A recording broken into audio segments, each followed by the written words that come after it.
नमस्कार विद्यार्थी मित्रांनो, सर्वांचं वेलकम आहे आपल्या यूट्यूब चॅनलवरती। आपण महाराष्ट्र पोलीस भरती 2025 साठी इथे तयारी करून घेत आहोत, ज्यामध्ये आपण सामान्य ज्ञान आणि जनरल नॉलेज किंवा करंट अफेअरचे क्वेश्चन इथे आपण यामध्ये कव्हर केलेले आहेत। तर बघा, अशा प्रकारे डेलीचे करंट अफेअर कव्हर करण्यासाठी तसंच जनरल नॉलेजचे प्रश्न जे की तुमच्या एक्झाममध्ये येणारे आहेत तर ते समजून घेण्यासाठी अशा प्रकारे आपण इथे हा व्हिडिओ घेऊन आलेलो आहे। तर चला तर मग पाहूया पहिला प्रश्न। तर बघा, सर्व 7 खंडातील सर्वोच्च शिखरे सर करणारी सर्वात तरुण महिला कोण बनली आहे?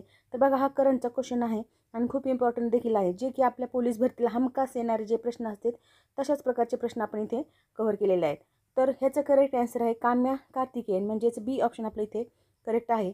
तर बघा, काम्या कार्तिकेयन ही भारतीय नौदलातील कॅडेट असून वयाच्या 18व्या वर्षी तिने 7 खंडातील सर्वोच्च शिखरावर यशस्वी चढाई करून इतिहास रचलेला आहे।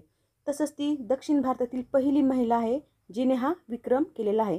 म्हणून खूप इम्पॉर्टंट फॅक्ट्स आहे करंट अफेअर्सशी रिलेटेड, त्यामुळे अशा प्रकारच्या फॅक्ट्स तुम्ही लक्षात असू द्या, जेणेकरून तुम्हाला एक्झाममध्ये याचा नक्की फायदा होईल। तसंच पुढचा प्रश्न आहे, वाव थराद नावाचा नवीन जिल्हा कोणत्या राज्यात होणार आहे? तर बघा, वाव थराद नावाचा हा जो जिल्हा आहे तो गुजरातमध्ये होणार आहे, म्हणजेच सी ऑप्शन आपल्या इथे करेक्ट आहे। तर गुजरात राज्य सरकारने वाव थराद हा जिल्हा तयार करण्याचा निर्णय घेतला आहे। हा जिल्हा बनवून प्रशासनिक सुलभता साधण्याचा सरकारचा एक उद्देश आहे, त्यामुळे अशा प्रकारे तिथे हा जिल्हा तयार होणार आहे। तसंच पुढचा प्रश्न आहे, UIDAIच्या नवीन मुख्य कार्यकारी अधिकारीपदी कोणाची नियुक्ती करण्यात आली आहे? तर ह्याचं करेक्ट आन्सर आहे भुवनेश कुमार, म्हणजेच बी ऑप्शन इथे करेक्ट आहे। तर बघा, UIDAI म्हणजेच unique identification authority of India च्या CEO पदी भुवनेश कुमार यांची नियुक्ती करण्यात आली आहे आणि ते 1995च्या IAS बॅचचे अधिकारी असून विविध महत्त्वाचे पद आहेत त्यावर काम केलेलं आहे। तसंच पुढचा प्रश्न पाहूया आता, कोणत्या केंद्रीय मंत्रालयाने 2025 हे सुधारणावादी वर्ष म्हणून घोषित केले आहे? तर ह्याचं करेक्ट आन्सर आहे संरक्षण मंत्रालय, म्हणजेच डी ऑप्शन हे करेक्ट आहे। तर बघा, भारत सरकारच्या संरक्षण मंत्रालयाने 2025 हे वर्ष संरक्षण क्षेत्रात सुधारणा आणि स्वदेशी तंत्रज्ञानाच्या विकासासाठी महत्त्वाचे ठरले आहे। तसंच पुढचा प्रश्न आहे, कोणत्या भारतीय सार्वजनिक कंपनीला great place to work certificate देण्यात आले आहे? तर ह्याचं करेक्ट आन्सर आहे ए ऑप्शन सेल, म्हणजेच काय, सेलचा लॉंग फॉर्म काय होतो? Steel authority of India limited. ही कंपनी जी आहे, सेल कंपनीने त्यांच्या कर्मचाऱ्यासाठी अशा प्रकारे चांगल्या कामकाजाच्या वातावरणामुळे great place to work certificate मिळवलेलं आहे। तसंच पुढचा प्रश्न पाहूया, नदी जोड प्रकल्पांचा प्रारंभ कोणत्या नदी जोड प्रकल्पाने केला होता? तर ह्याचा करेक्ट आन्सर आहे केन बेतवा प्रकल्प, म्हणजेच फर्स्ट ऑप्शन आपल्या इथे करेक्ट आहे। तर बघा, भारताचा पहिला नदी जोड प्रकल्प हा केन बेतवा आहे। या प्रकल्पांतर्गत केन नदीतील पाणी बेतवा नदीला वळवण्याचं उद्दिष्ट आहे, ज्यामुळे उत्तर भारतातील सिंचन आणि जलसंधारणाची समस्या सोडवली जाणार आहे। तसंच पुढचा प्रश्न पाहूया, कोणती नदी अरबी समुद्राला मिळते? तर ह्याचं करेक्ट आन्सर आहे तापी नदी। बघा, ही महाराष्ट्राची नदी आहे, महाराष्ट्राच्या उत्तरेकडून वाहणारी ही नदी आहे आणि जे पूर्वेकडून पश्चिमेला वाहते, जी की अरबी समुद्राला मिळते। तसंच बाकीच्या ज्या नद्या आहेत, कावेरी, महानदी, कृष्णा, या सर्व नद्या बंगालच्या उपसागराला जाऊन मिळतात, म्हणजे यांचा प्रवास कसा असणार आहे?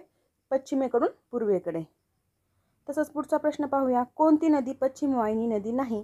तर बघा, आत्ता सांगितल्याप्रमाणे पश्चिम वाहिनी नदी जी आहे तर ह्यापैकी कोणती नाही असं विचारलंय, तर ह्याचं करेक्ट आन्सर आहे वरीलपैकी कोणतीही नाही, म्हणजे 4 नंबरचा पर्याय आपल्या इथे करेक्ट आहे। कारण जी उल्हास नदी आहे कोकणामध्येच, तसेच वैतरणा आणि कुंडलिका ह्या तिन्ही पण नद्या कोकणातल्या आहेत आणि त्या तिन्ही पण नद्या कुठे पश्चिमेला वाहतात, म्हणून ह्याचं आपलं वरीलपैकी नाही हे आन्सर करेक्ट आहे। आता पुढचा प्रश्न पहा, खालीलपैकी गोदावरीची कोणती उपनदी नाही? तर गोदावरीची कोणती नाही ह्याचं करेक्ट आन्सर आहे सी ऑप्शन इंद्रायणी नदी ही गोदावरीची उपनदी नाही, कारण गोदावरीच्या उपनद्या कोणत्या आहेत? इंद्रावती आहे, प्रवरा, दुधना आणि मांजरा, आणि इंद्रायणी ही नदी भीमा नदीची उपनदी आहे, जी पुढे कृष्णा नदीला मिळते, म्हणून ही आपलं करेक्ट आन्सर आहे। पुढचा प्रश्न पाहूया, सातपुडा पर्वतरांगेमुळे डॅश डॅश व डॅश डॅश नद्यांची खोरी वेगळी झाली आहेत? तर ह्याचं करेक्ट आन्सर आहे नर्मदा व तापी, म्हणजेच फर्स्ट ऑप्शन आपल्या इथे करेक्ट आहे। सातपुडा पर्वतरांगेमुळे नर्मदा आणि तापी या 2 नद्यांच्या खोरे वेगवेगळी झालेली आहेत। तसंच नेक्स्ट क्वेश्चन आहे, महाराष्ट्रामध्ये खालीलपैकी कोणती नदी पश्चिम वाहिनी नाही? तर बघा, पश्चिम वाहिनी नदी नाही तर वशिष्ठी, तापी, भीमा आणि उल्हास। तर ह्याच्यापैकी भीमा ही नदी पूर्व वाहिनी आहे, जी की पश्चिम वाहिनी नाही, म्हणजेच पूर्व बंगालच्या उपसागराला जाऊन मिळते ही भीमा नदी. उल्हास नदी, तापी नदी आणि वशिष्ठी नदी. तापी नदीचं तर आताच आपण प्रवास कसा आहे ते पाहिला. तसंच वशिष्ठी आणि उल्हास या दोन नद्या देखील कोकणातलेच आहेत, जे अरबी समुद्राला जाऊन मिळतात. भीमा नदी ही पूर्व नदी असून ती बंगालच्या उपसागराला जाऊन मिळते आणि कृष्णा नदीला अगोदर कृष्णा नदीला मिळते, नंतर ती बंगालच्या उपसागराला जाऊन मिळते. तसंच बघा पुढचा प्रश्न आहे, खालीलपैकी कोणत्या नदीचे खोरे कोळसा उत्पादनाच्या दृष्टीने महत्त्वाचे आहे? तर ह्याचं करेक्ट आन्सर आहे फर्स्ट ऑप्शन वर्धा. तर वर्धा नदीचे खोरे कोळसा उत्पादनासाठी महत्त्वाचे आहे. तसंच चंद्रपूर आणि वर्धा जिल्ह्यामध्ये कोळसा खाणी देखील आपल्याला आढळून येतात. नेक्स्ट क्वेश्चन पाहूया. 1789 मध्ये सुरू झालेले मुंबई प्रांतातील पहिले वृत्तपत्र कोणते? तर ह्याचा करेक्ट आन्सर आहे बॉम्बे हेरॉल्ड, म्हणजे 4 नंबरचा पर्याय आपला करेक्ट आहे. 1789 मध्ये सुरू झालेलं बॉम्बे हेरॉल्ड हे मुंबई प्रांतातलं पहिलं वृत्तपत्र आहे. नेक्स्ट क्वेश्चन आहे, बडोदा वत्सल, राघव भूषण आणि अंबालहरी ही डॅश डॅश चालवलेली वृत्तपत्रे होती. तर ह्याचं करेक्ट आन्सर आहे सत्यशोधकांनी, म्हणजेच 3 नंबरचा पर्याय आपला करेक्ट आहे. सत्यशोधक समाजाने या वृत्तपत्रांचे संपादन केले होते आणि हे समाज सुधारणेच्या चळवळीत महत्त्वाची वृत्तपत्रे होती. तसंच पुढचा प्रश्न पाहूया. विष्णुबुवा ब्रह्मचारी यांनी ख्रिस्ती मिशनऱ्यांच्या अपप्रचारास उत्तर देण्यासाठी डॅश डॅश हे वृत्तपत्र सुरू केले. तर ह्याचं करेक्ट आन्सर आहे फोर्थ ऑप्शन वर्तमान दीपिका हे त्यांनी सुरू केलं होतं.